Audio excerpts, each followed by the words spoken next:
A lot of devastation with Myanmar being the epicenter.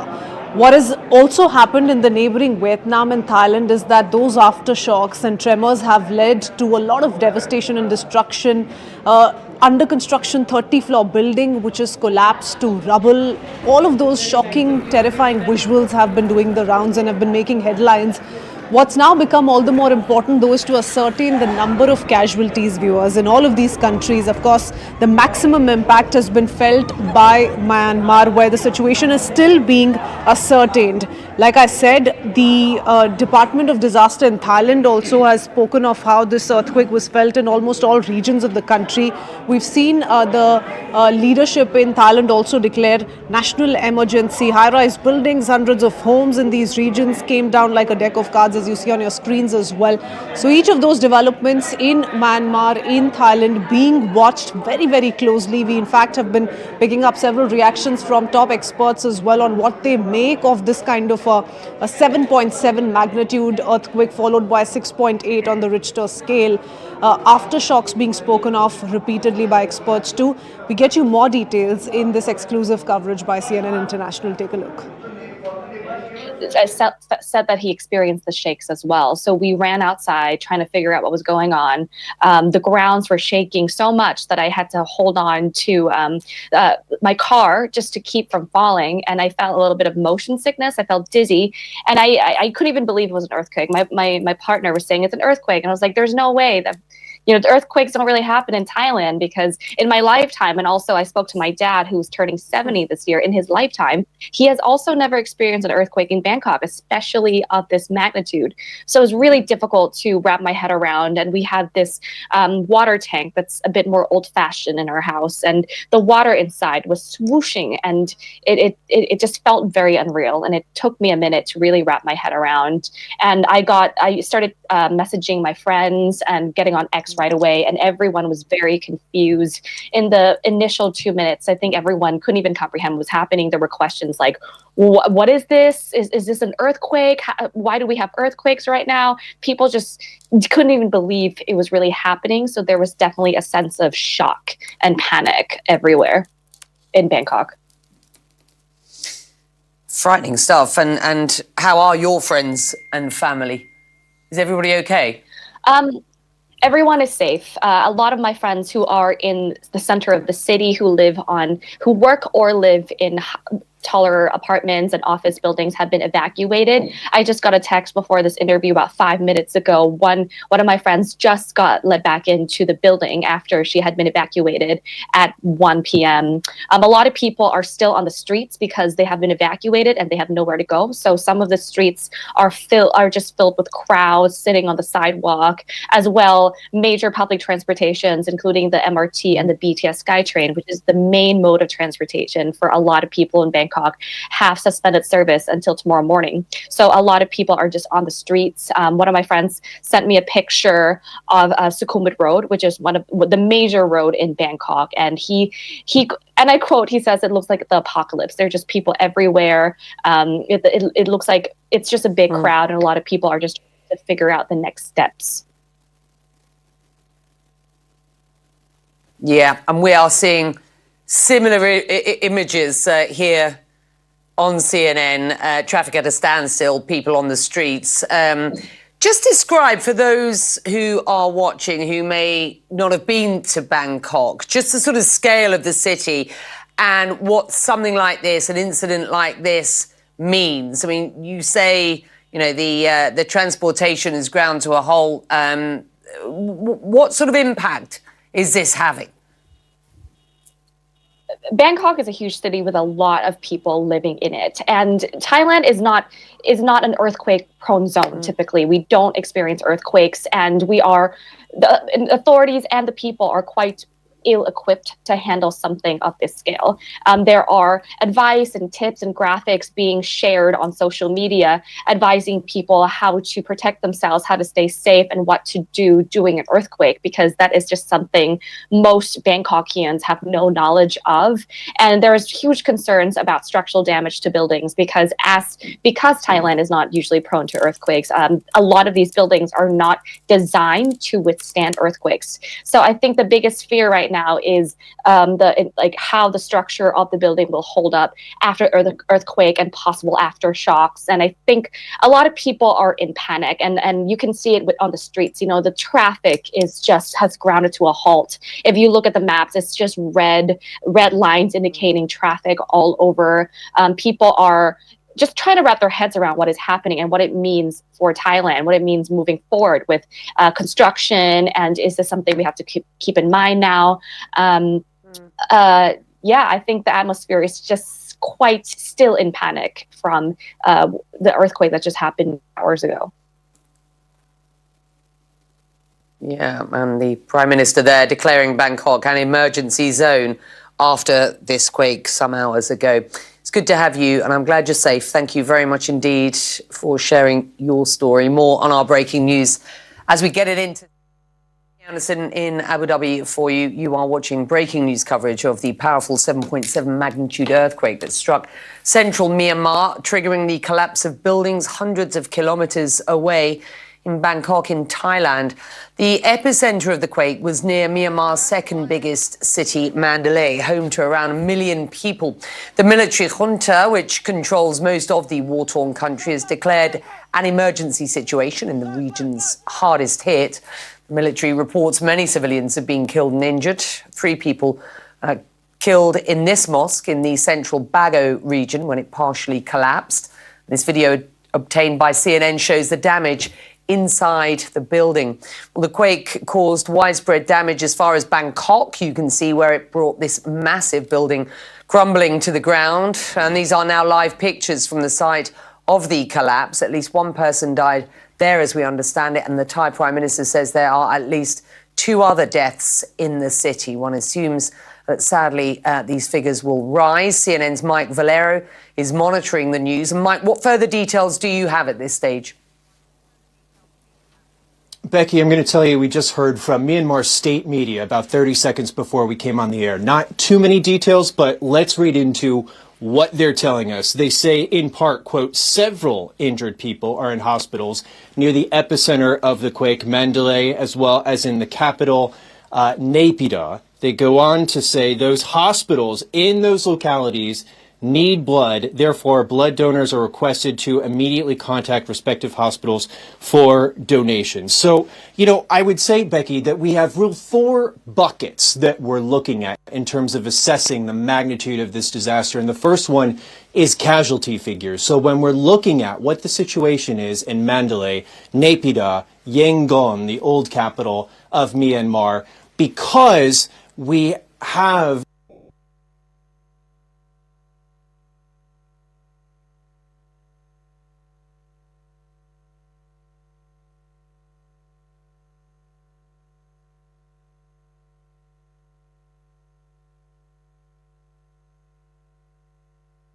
How are we going to help them? That is what we are trained, that's what we're training our eyes on, looking at the hospital situation and how bad it could possibly be in the next few hours. Yeah, no, good stuff. And I'm going to let you go because you are hard at work there. We will get a weather update now, and Mike will get back to you as and when you get more information for us. CNN's weather team, of course, is following this closely. Let's bring in meteorologist Derek Van Dam. Derek.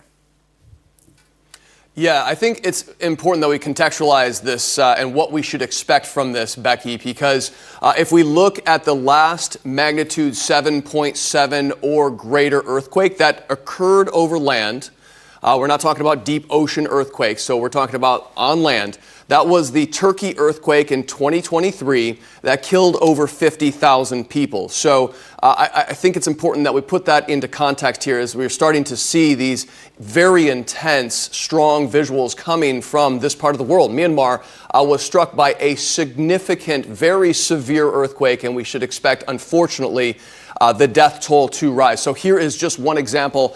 Pancaked buildings, a tall tale sign of the intense shaking that took place. I mean, they just crumbled under the intensity of this shaking. And we're going to try and break this all down for you and give you an idea of why it was so intense. But here's just a little bit of refresh information, maybe some geological or geographical reference for you. Here's Bangkok. Here's Mandalay. So this is Thailand and Myanmar. So we're talking about over 1,000 kilometers in distance between these two locations, and that is how far reports of shaking were felt from the original epicenter of the earthquake. So that's really saying something. What else is very important is the depth of the earthquake, of the 7.7 earthquake. A very shallow nature earthquake like this does not allow the ground to absorb the shaking. So what we're seeing is this shallow, focused, 10-kilometer deep earthquake, that magnitude 7.7, very near to the surface. So that allows for this ripple effect to take place across the surface, allowing for more damage.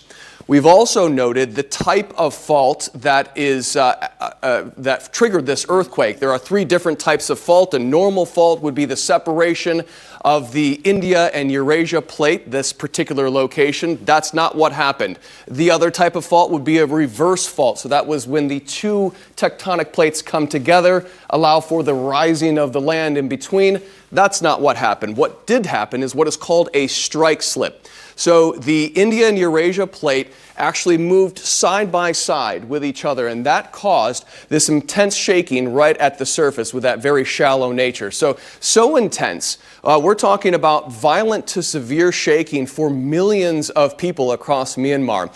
Several millions, we're talking about near 90 million people felt at least light shaking from this, and that is evident with, of course, the shaking that was recorded in Bangkok and some of the damage from over 1,000 kilometers away. That's really incredible. So we do anticipate more aftershocks with a magnitude 7.7. This is the way that it works. It's kind of an exponential type system. We already know there has been a magnitude 6.4 aftershock preceding, or actually after, the original main quake, but we should expect more of these strong, powerful aftershocks. In fact, magnitude 5.7 or greater, at least 10 of them if we look back at statistical averages of similar earthquakes. So this is how we do this. The USGS, the U.S. Geological Survey, has a flag system, and this indicates to the seismologists, the meteorologists, the climatologists, everyone who's looking at this area right now, how intense this earthquake actually was. We compare it to previous earthquakes in a similar location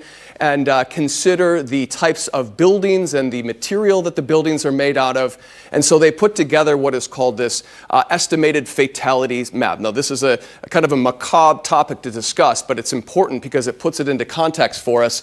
When we're looking at the expected fatalities from this magnitude 7.7 earthquake, it is likely to be high because of the building structure, because of the shallow nature of the earthquake, and because of where it's located. Now, in terms of going forward with the search and recovery effort that has begun and will continue for days, if not weeks, well, the weather will not be a major factor in terms of bringing problems to the region. There's no significant storms coming through. There is very little precipitation in this forecast for the epicenter region or the surrounding countries. So that is a little glimmer of good news here, but it is going to be a difficult next couple of days, Becky, as we try to sort out and get more and more information from this very challenging area. So I'm going to send it back to you. That's about all I have right now. We'll continue to update you.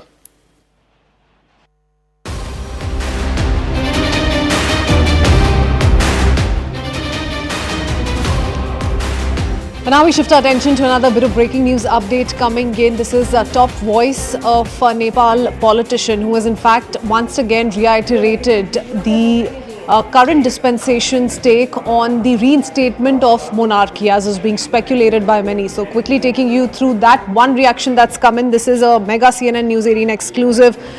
With the former Prime Minister of Nepal, Madhav Nepal. He tells CNN News 18 that nobody is in favor of monarchy in Nepal anymore, and several people have come out in large numbers to discredit monarchy in the nation. Listen in.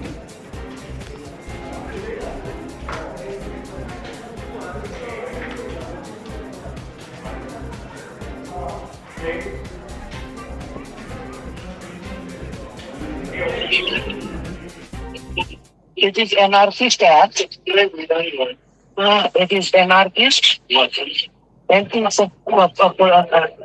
apolitical. And even I can say that it's a criminal act. So these criminal people should be arrested and punished. But sir, these people are coming in large number and they are protesting against. No large number, no large number. We know we have our mass demonstration people. The number has been almost 100,000 people. So you are not saying, you are clearly saying that masses are not with them and they are with the democracy? No. How can the masses will be with people? We know we are looking at the faces of the people from where they have come. These people have no ideological clarity, no political thinking at all. But sir, these people, they are coming and saying that king should be back because you people are not If in a position. someone will say that Hitler should be revived, Hitler should come back, what will say? So sir, this is the same people, those who are protesting against the they are the same who are loan defaulters and they are protesting on streets. You are saying that? Yeah. All these types of people who are unpopular, they don't have any ideology at all. And the nation cannot go back to the age of feudalism and the monarchy. So it is not possible, impossible. So no one should support them. No one should support them. No one should give any sort of backing to them. So sir, you are saying that all political parties, including opposition, are with the ruling government not to bring back monarchy in any case at any cost? No, I will not say with the government. What I will say that on this agenda of defending the republic here, the constitution here, all parties need to get united, as we have united today, have demonstrated, have a huge mass meeting here. Have you seen? I will send you some of the photographs so that you can have a view of how the people are supporting us. Okay. Mr. Madhav Nepal, thank you very much for joining us today. Okay, thank you.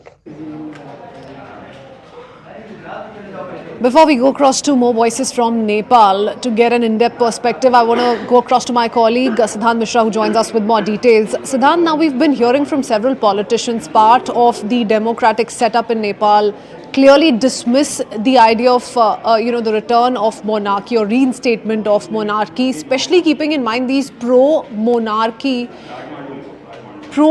protests that are being staged. I'll come back to you in just a bit, Siddhant. We have senior journalist from Nepal, Yubaraj Ghimire, joining us on the broadcast. Mr. Ghimire, how do you view this? We just played out the reaction of Mr. Madhav Nepal, the former PM of the country. He has completely rejected the idea, like many other, for instance, Mr. Oli as well. But what explains these kind of pro-monarchy protests then that are being witnessed in the nation? Well, there were two parallel rival, demonstration today. One was led by the left front, of which Madhav Nepal was also part, along with Prachanda, and another was by the group that wants restoration of the monarchy in Nepal, which had clashed with the police in many places, and the police also targeted the stage in which pro-monarchy leaders were sitting. So it's a very tense situation, and the pro-monarchy strength is gaining ground. There could be several reasons for that. One would be the clear cases of corruption against the ruling party leaders. Almost all the former prime minister during past 19 years, Madhav Nepal faces corruption charges, Oli faces it, Prachanda faces it. There is a resentment. And second, the ongoing instability of the government, 13 government in the past 15 years, that has really annoyed people, and the government has failed to deliver. These are the factors which has annoyed people, and they have started saying, political stability, peace is necessary, and so we need a non-partisan or bipartisan, head of the state. But why is it that, Mr. Ghimire, the masses seem to have lost complete faith in Nepal's democratic setup? Do they see no alternative given the several allegations that you're also speaking of against the current dispensation? Yeah, unfortunately, although like I said, they swear by the democratic structure and setup, their behavior and the way parties with functioning, there is total absence of democratic, values. So a leader is more powerful than the political party.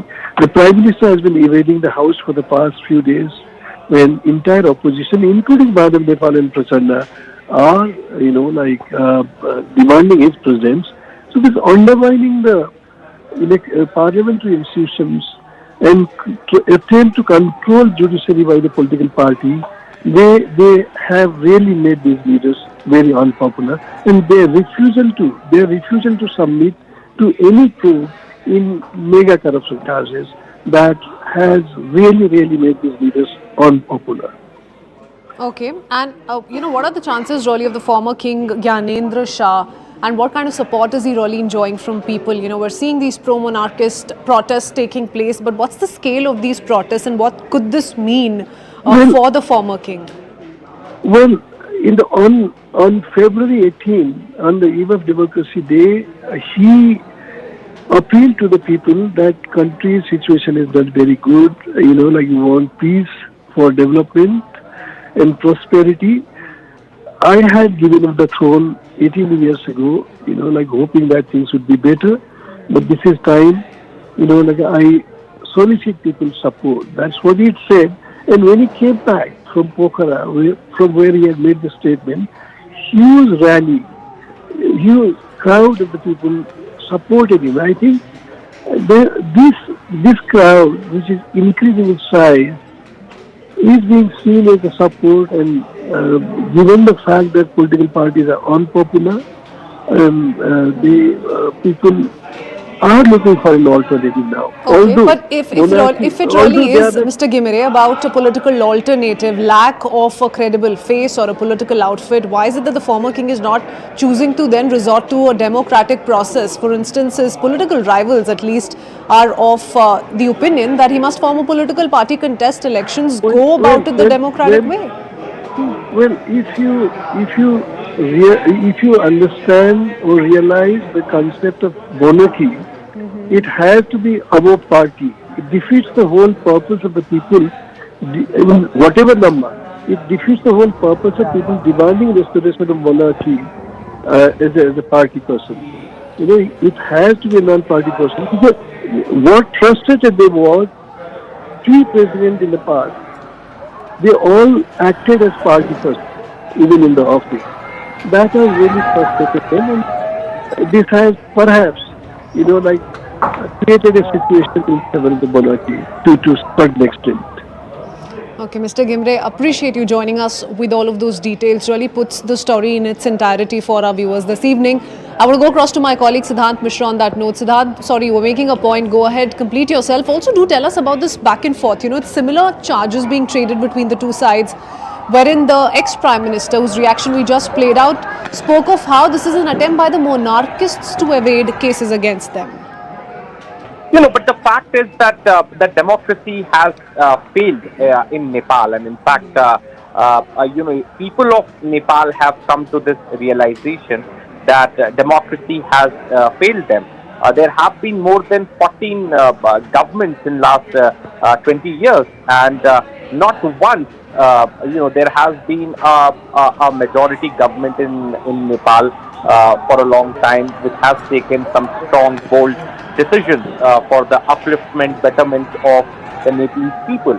And this is the reason that now, PM Oli, who is again seen as a very weak Prime Minister, perhaps, there's a lot of opposition, and that was seen today on the streets of Kathmandu, where pro-monarchy, movement supporters fought against the authorities in Nepal, and in fact that went on for quite some time in Kathmandu. So every day it has become a regular scene in Kathmandu, because pro-monarchy protesters, supporters of the movement want monarchy to be reinstated in Nepal, because they staunchly believe that since the democracy has failed in Nepal, it is monarchy, it's the stable if Nepal wants a stable governance, then that can only be in the form of monarchy.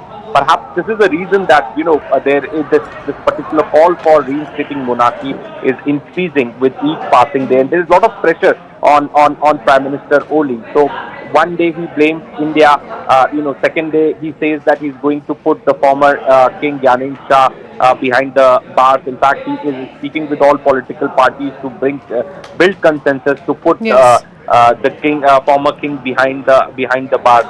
So it's a complete chaos in Nepal right now. Another neighbor of India, is again blaming India for reinstating monarchy and for all the political turmoil. But the fact is that none of the governments in last 20 years have been able to deliver a strong and decisive governance to the people of Nepal. And despite these scenes, these protests almost on a regular basis, you almost have, the political establishment in Nepal in denial of how there is a resurgence of this sentiment in the country. Many thanks, Siddhant, for putting all of that in perspective. With that, it's time for us to head in a very short breather. We'll be right back with lots more.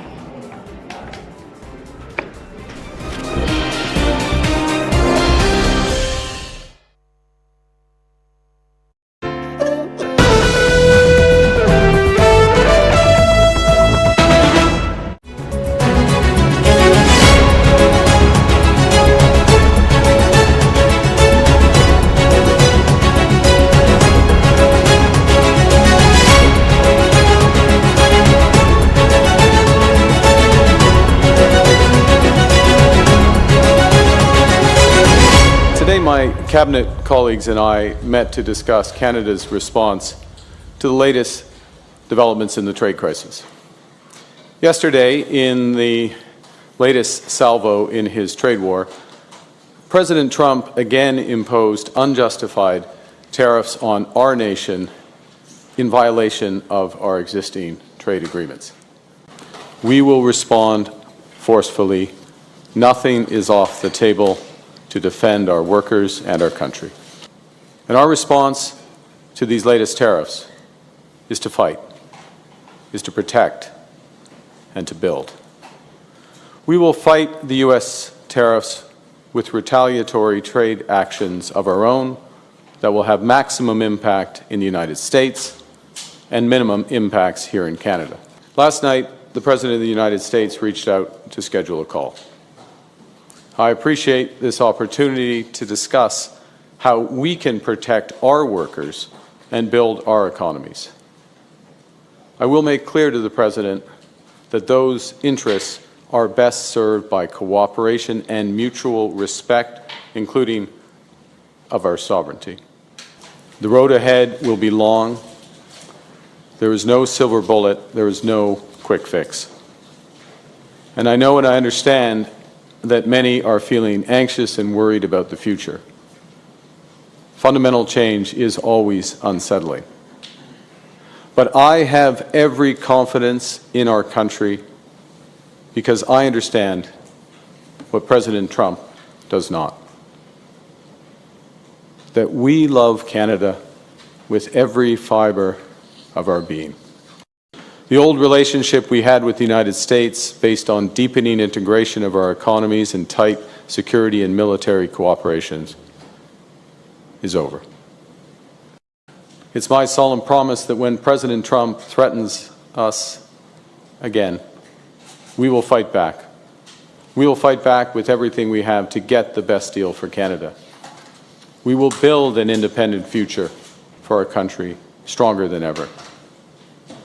The question was whether the President and I have spoken following his office contacting mine to arrange the call.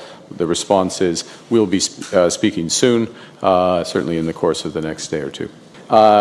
We have the best deal of a bad deal, is the way I would term it, within what the Americans have proposed. in our judgment, certainly my judgment, it doesn't make sense when there's a series of U.S. initiatives that are going to come in relatively rapid succession to respond to each of them. We're going to know a lot more in a week, and we will respond then. And in a negotiation, it doesn't make sense to tip your hand and say what you're going to do going forward. So, will you or any cabinet officials be heading to Washington to meet with the U.S. administration? It's possible that some cabinet officials will. I think, given the timelines, the President and I will speak, as I mentioned. I look forward to the discussion. We'll see where we go from there. And we're going to charge countries for doing business in our country and taking our jobs, taking our wealth, taking a lot of things that they've been taking over the years. They've taken so much out of our country, friend and foe, and frankly, friend has been oftentimes much worse than foe. And this is very modest. And what we're going to be doing is a 25% tariff on all cars that are not made in the United States. President Trump announced 25% tariffs against our auto industry.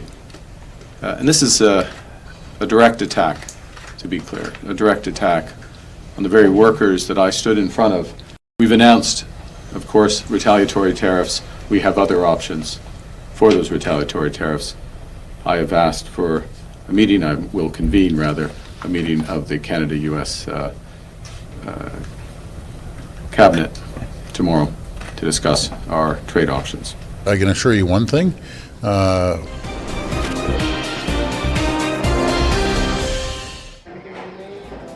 Welcome back. You're watching Nation at 5. We start with a breaking news update that's come in as far as the Kunal Kamra controversy is concerned. Now, do remember, he finds himself in a legal tussle and did move the Madras High Court. The hearing was ongoing a little while ago, and now we're learning that the Madras High Court has granted interim anticipatory bail to Kunal Kamra. In the meanwhile, it has been granted on one condition, that he shall execute bond before judicial magistrate. Kunal Kamra's counsel, in fact, urged for sufficient time to approach Maharashtra courts and an interim protection till then, and the court has issued notice returnable by the 7th of April. So interim protection, anticipatory bail has been granted till the 7th of April is what we're learning. Yasha Kotak joins us with more details.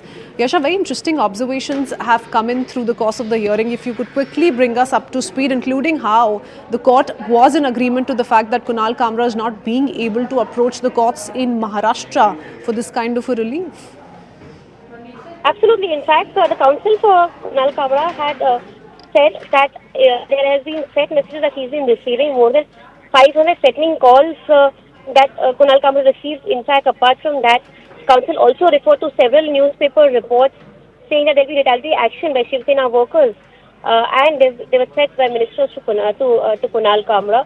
In fact, when the court had questioned that how can the plea be produced even when the notice has yet been issued to the certain respondent, but the counsel said that he required protection, particularly because speaking about several instances where the location where this very act took place was vandalized.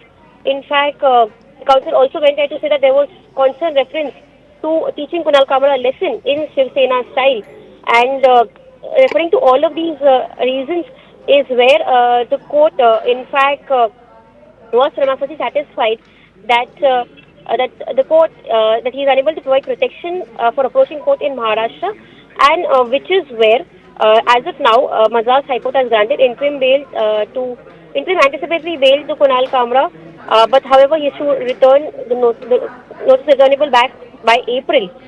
So this is in fact a sufficient time, particularly stating that he'll be approaching for anticipatory bail at the concerned Maharashtra court until when he's been given this interim protection. Clearly, this comes in just as Kunal Kamra has been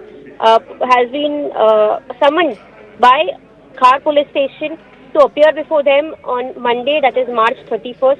This is the second summon that's been issued to him in the wake of the parody that he wrote on Deputy Chief Minister Eknath Shinde, calling him a Gaddar, as a result of which we've seen that on Sunday there was vandalism that took place by several Shiv Sena workers at Habitat, which was the location where this very act had taken place a couple of months back. Yes. Okay. Yasha, many thanks for joining us with that quick update. With that, we shift our attention now to the story that's been at the center of a huge political storm, a lot of back and forth between the BJP and the TMC over Mamata Banerjee's visit to the United Kingdom. Now, what's really happened is that the West Bengal Chief Minister, who's currently in London, appears to have openly disagreed on the prediction that India would be world's largest economy by 2060. Back home here in India, the Bharatiya Janata Party has been reacting strongly to these comments. The BJP has criticized her for tarnishing the nation's image, just like Rahul Gandhi has done on multiple occasions while being on foreign soil.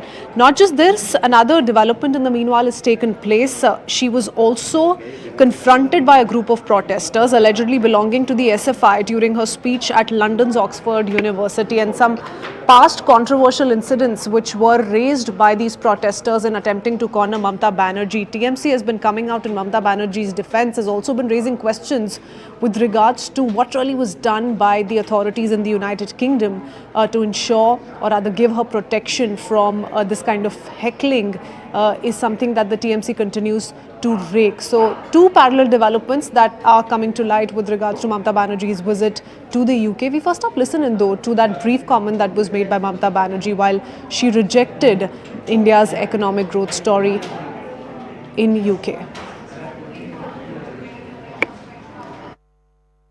India has already overtaken the UK. We are now the 6th largest economy. India is the 5th largest economy. Soon it will be the 3rd largest economy in the world. By 2060, I predict it will be the #1 economy in the world.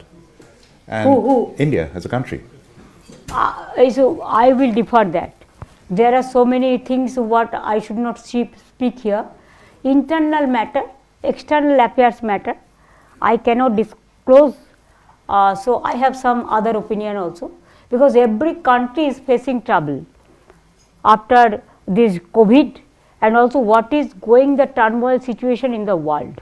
I can gauge it. Let us hope for the gain, because only we can hope. It is our dream to see my country should do best. You also want to see that your country is my country, should do best, but it depends on. You know, the case is sub judice, and also it is central government has taken over. It is not with us. Please don't do politics here. It is not a political state that you can do it with me in my state, not here. हमारी बहन की हत्या हुई, बलात्कार हुआ, और उस सच को दबाने का कार्य जो ममता बनर्जी कर रही थी और जो बलात्कारी था उसके साथ खड़े होने का काम कर रही थी, यह दर्शाता है कि अगर देश गौरवान्वित होता है तो आपसे देखा नहीं जाता है, और अगर अपयश भारत के हिस्से में आता है तो वो आपके कुकर्मों से आता है। जब महिला की अस्मिता को खंडित किया जाता है आपके प्रदेश में, जहां आप मुखिया हैं, आप मुख्यमंत्री हैं, तो उसकी गूंज जो है विदेश तक जाती है। और बताया जाता है कि ममता बनर्जी शर्मसार हो गई, पानी पानी हो गई, क्योंकि उन सबको पता था किस तरह से एक मुख्यमंत्री एक बलात्कारी के साथ खड़ा था। আমি এটাই বলছি যে দেখুন, মাননীয় মুখ্যমন্ত্রী যে বিদেশে যান, কেন যান, কি যান, কিসের জন্য যান, আমরা তো বুঝতে পারছি না। এবং প্রত্যেকবার ইলেকশনের আগে উনি বিদেশে যান। গতবারের বিদেশ যাত্রাটা মনে করুন। এবং আমি একটা অদ্ভুত ট্রেন্ড দেখতে পাচ্ছি, আপনারা লক্ষ্য করেছেন কিনা। মাননীয় মুখ্যমন্ত্রী যখন বিদেশে যাচ্ছেন, উনি তো ভারতকে প্রতিনিধিত্ব করতে যাচ্ছেন। উনি তো দিল্লি গিয়ে বা মুম্বাই গিয়ে সরাসরি তো হিথ্রোর ফ্লাইট ধরতে পারতেন। প্রত্যেকবার উনি দুবাই হয়ে যায় কেন? Sir, the Chief Minister of West Bengal was in the UK yesterday. Some protests by some students when she was speaking. Also, BJP is saying that she didn't agree. She differed with the view that India could be the #1 economy in the world very soon. Yes, I know that this has taken place. I strongly condemn this demonstration against the duly elected Chief Minister of a state. It was the duty of the Oxford University authorities or the police of UK to protect her.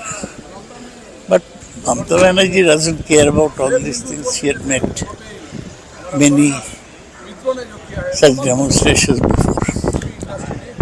BJP is attacking us for the economy fund. That it was mentioned that she said I differ with this, that India will be the world's #1 economy. BJP saying that is speaking against the country on foreign soil.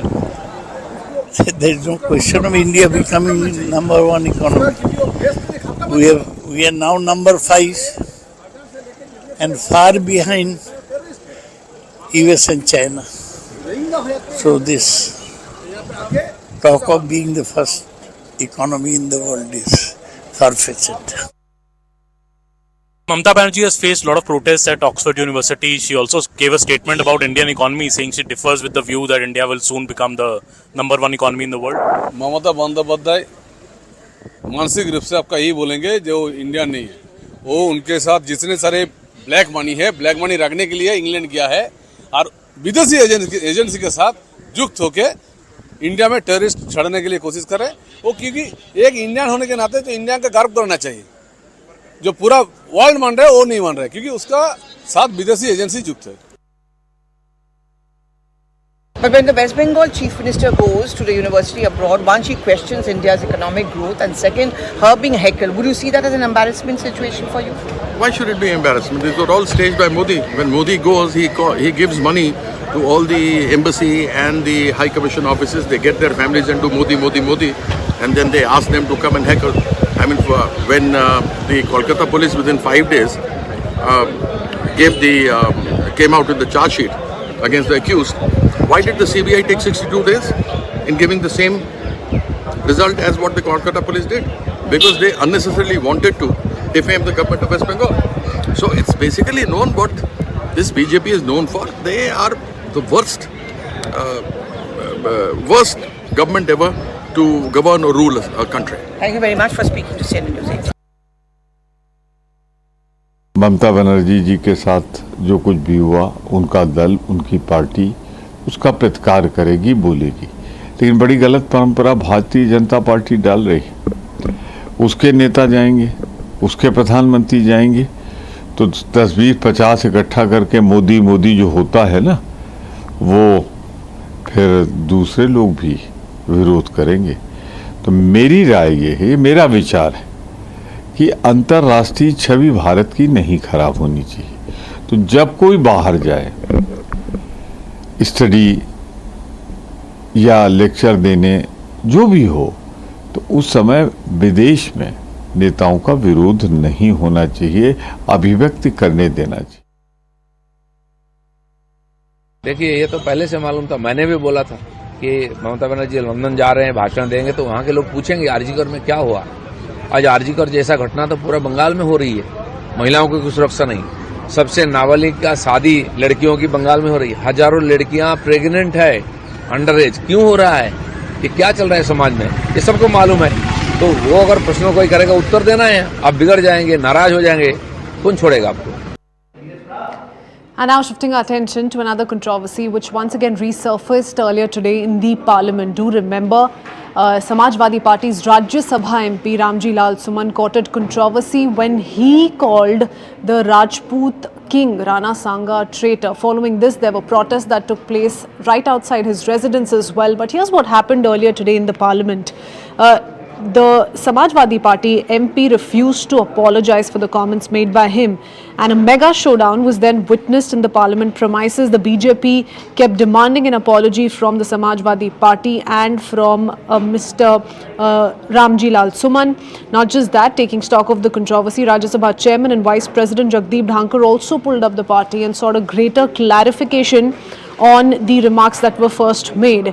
The House was then adjourned, but Ramji Lal Suman along with other SP leaders then met Vice President, also requested them that their version be heard by the Vice President.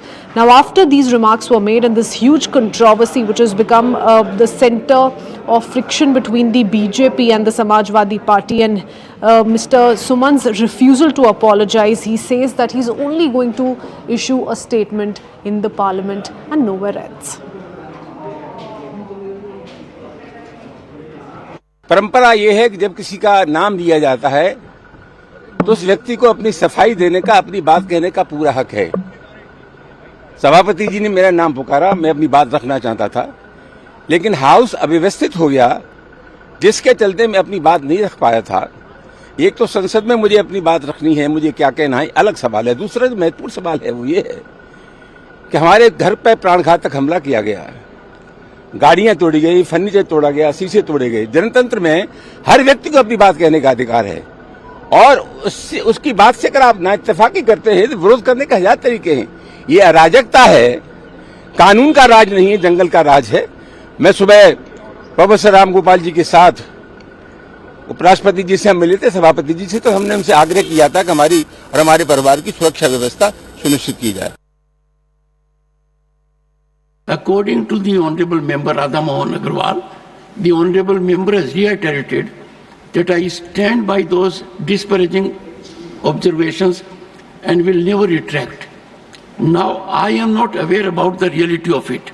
Sir. But if that be so, if that be so, then you keep that in mind. That I will continue to say so all my life. Then that requires deep thought process. Rana Pratap जी के बारे में जो बातें कही और देश के अन्य भागों में भी जो देश के लिए लड़े मरे, अपना जान दिए, उन सबका हम सम्मान करते हैं। ये बात मैंने कही और आपने जो कही उसको मैं सेकंड किया। इनको क्या आपत्ति है उसका? दूसरी बात मैंने ये कहा कि कोई बात का आपको और उनमें इतिहासकार आपके और उनके अगर है, उनमें मतभेद है तो आप जुड़ा। इसका मतलब ये नहीं किसी का घर जलाओ, किसी के घर के ऊपर बुलडोजर लगाओ, किसी के ये करो, किसी के बच्चों को मारो। संविधान इसका परमिशन नहीं देता और संविधान जब परमिशन नहीं है, ये बातें यहाँ लाना ठीक नहीं है। इसीलिए मैं आपसे अपील करता हूँ, उनको कम से कम इतिहास पढ़ के और उन्होंने जो इतिहास पढ़ के एक दूसरे से बात करने दो। वास्तव में जो विषय है इसके दो पहलू हैं। एक तो एब इनिशियो जो माननीय रामलाल सुमन जी ने कहा है, रामजीलाल सुमन जी ने कहा है, वो इतना निंदनीय है, इतना बेशर्मी का वाक्य है, इतना ज्यादा घोर उन्होंने अपमान किया है देश के वीरों का। उसके बाद उसको दोहराना, to assert it second time over, ये भी इक्वली निंदनीय है कि लीडर ऑफ द ऑपोजिशन, इतने वरिष्ठ राजनेता होने के बावजूद इसको एक ऐसा ट्विस्ट देने की कोशिश कर रहे हैं, जात पात पर लोगों के बीच में गलत भ्रमित करना, फॉल्स नैरेटिव बनाना। ये जो खड़गे जी का बार बार करने की कोशिश होती है वो भी उतनी ही निंदनीय है। लीडर ऑफ द ऑपोजिशन फिर से जो पहले मिस्टेक फिर से दोहरा रहे हैं। कोई भी ऑब्जर्वेशन और कोई भी एक्सेप्टेंस अनक्वालिफाइड होना चाहिए। वो शुरुआत तो ठीक लगता है कि चेयरमैन साहब ने जो बोला ठीक है, मैं मंजूर करता हूं। साथ साथ जो वो जोड़ते हैं कि दलित है इसलिए अटैक किया है, अगर वो ऐसा नहीं बोलते तो जो प्रकरण हुआ है वो तो उससे जुड़ा हुआ है, उसको दलित है बोल के जो भी घटना वो नहीं है, वो वक्तत्व की वजह से ये जो खड़ा हुआ है। आप क्यों जाति को इसमें जोड़ना चाहते हैं? इसमें जाति धर्म का विषय ही नहीं है। ये एक मेंबर ने जो स्टेटमेंट दिया है उसको खंडन करने का विषय है। एक तरीके से आपने समर्थन दे दिया है कि हमारा रामजीलाल सुमन ने जो कहा है सही कहा है, आप एक तरह से इंडोर्स कर रहे हैं। With that, it's time for us to head into a very quick break. Lots more lined up when we return. Keep watching Nation at 5. We'll be right back.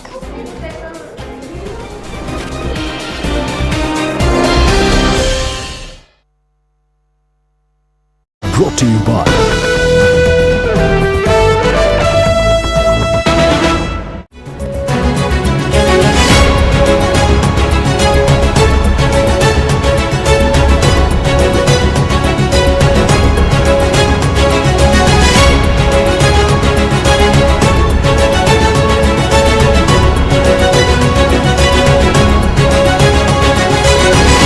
Today, my cabinet colleagues and I met to discuss Canada's response to the latest developments in the trade crisis.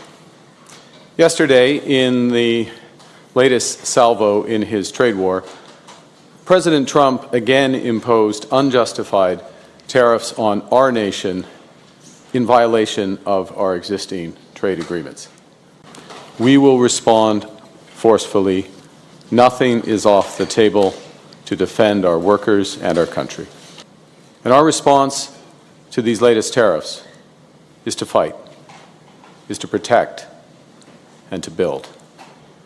We will fight the U.S. tariffs with retaliatory trade actions of our own that will have maximum impact in the United States and minimum impacts here in Canada. Last night, the President of the United States reached out to schedule a call. I appreciate this opportunity to discuss how we can protect our workers and build our economies. I will make clear to the President that those interests are best served by cooperation and mutual respect, including of our sovereignty. The road ahead will be long. There is no silver bullet. There is no quick fix. And I know and I understand that many are feeling anxious and worried about the future. Fundamental change is always unsettling. But I have every confidence in our country because I understand what President Trump does not. That we love Canada with every fiber of our being. The old relationship we had with the United States, based on deepening integration of our economies and tight security and military cooperations, is over. It's my solemn promise that when President Trump threatens us again, we will fight back. We will fight back with everything we have to get the best deal for Canada. We will build an independent future for our country, stronger than ever. The question was whether the President and I have spoken following his office contacting mine to arrange the call. The response is we'll be speaking soon, certainly in the course of the next day or two. We have the best deal of a bad deal, is the way I would term it, within what the Americans have proposed. In our judgment, certainly my judgment, it doesn't make sense when there's a series of U.S. initiatives that are going to come in relatively rapid succession. To respond to each of them, we're going to know a lot more in a week, and we will respond then. And in a negotiation, it doesn't make sense to tip your hand and say what you're going to do going forward. So, will you or any cabinet officials be heading to Washington to meet with the U.S. administration? It's possible that some cabinet officials will. I think, given the timelines, the President and I will speak. As I mentioned, I look forward to the discussion. We'll see where we go from there. And we're going to charge countries for doing business in our country and taking our jobs, taking our wealth, taking a lot of things that they've been taking over the years. They've taken so much out of our country, friend and foe, and frankly, friend has been oftentimes much worse than foe. And this is very modest. And what we're going to be doing is a 25% tariff on all cars that are not made in the United States. President Trump announced 25% tariffs against our auto industry. And this is a direct attack, to be clear, a direct attack on the very workers that I stood in front of. We've announced, of course, retaliatory tariffs. We have other options for those retaliatory tariffs. I have asked for a meeting, I will convene rather, a meeting of the Canada-US Cabinet tomorrow to discuss our trade options. I can assure you one thing, we're going to make sure that we inflict as much pain as possible to the American people without inflicting pain on the Canadian population. We either roll over as a country and he runs us over 15 times and gets what he wants, or we feel a little bit of pain and we fight like we've never fought before.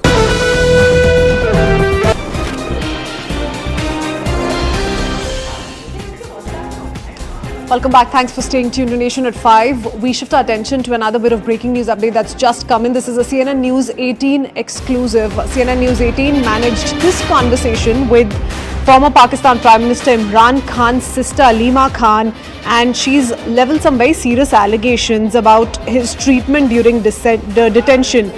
She says despite his status as a former Prime Minister, he is allegedly not afforded the rights typically granted to political prisoners. So a host of allegations have been leveled by Alima Khan in this conversation. Also went on to talk about Imran Khan's legal team facing obstacles, being unable to see him for over 24 hours and barring them from communicating with Imran Khan as well. She also suggested the situation has garnered international attention with concerns mounting over the legality of his detention. Listen in. We are hearing that you people are raising alarm over that he's not allowed, you are not allowed to meet him from last many days. Can you tell us more? Yes, hello.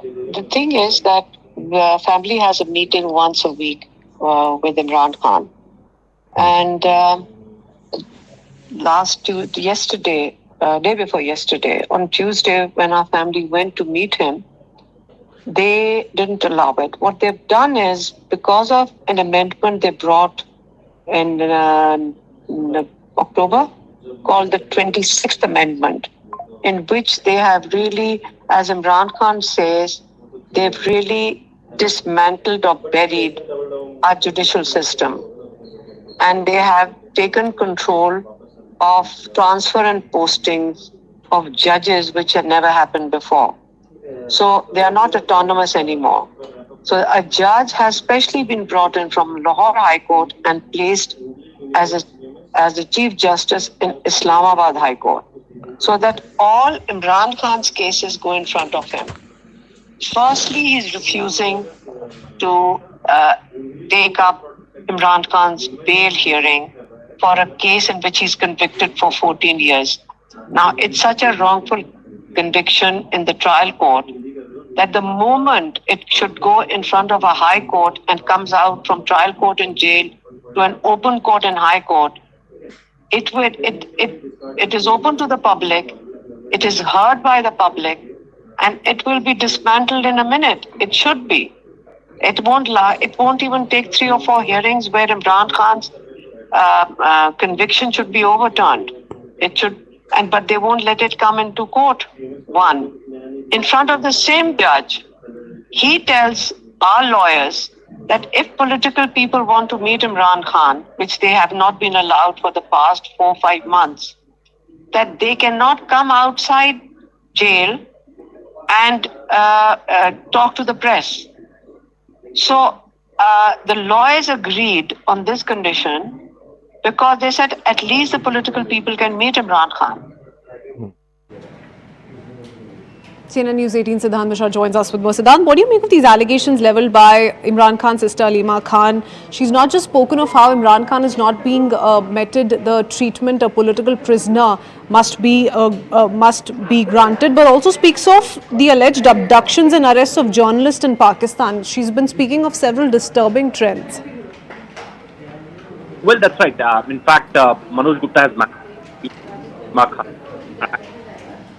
spoken about the torture Imran Khan. Okay, not a very clear line with Siddhant. We'll reconnect with him in just a bit. Like I said, these are strong statements that have been made by Alima Khan, who is former Pakistan Prime Minister Imran Khan's sister. She's also spoken of the convictions and trials in Imran Khan's cases, says all of them are flawed, they're deliberately prolonged, and alleges that while the family is permitted to speak to the press, they're prohibited from meeting Imran Khan. She also spoke of how political figures are allowed to meet with him, but they're barred from speaking to the press afterwards. So this is CNN News 18 exclusive. Alima Khan highlighting the family's inability inability to hold their weekly meeting due to a recent constitutional amendment. She's argued that this amendment grants control over the transfer and posting of judges, a power not previously held, thereby compromising the autonomy of the judiciary. There are a host of allegations which have been levelled by Imran Khan, Imran Khan's sister, and has spoken of the legal obstacles also that have been faced by Imran Khan's team in reportedly not being able to see him for over 24 hours.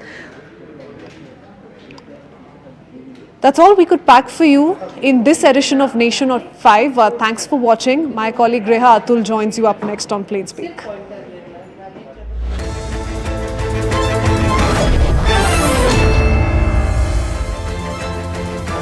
Good evening and welcome to Plain Speak. I'm Reha Atul, and tonight we are diving headfirst into a controversy surrounding the West Bengal Chief Minister Mamata Banerjee, who is currently in the UK, and she seems to have landed herself in hot water. During a Q&A session, she was pressed on India's economic rise, overtaking the UK to become the world's 5th largest economy. Her response, a flat "I differ," followed by vague musings about global challenges post-COVID, no data, no clarity, just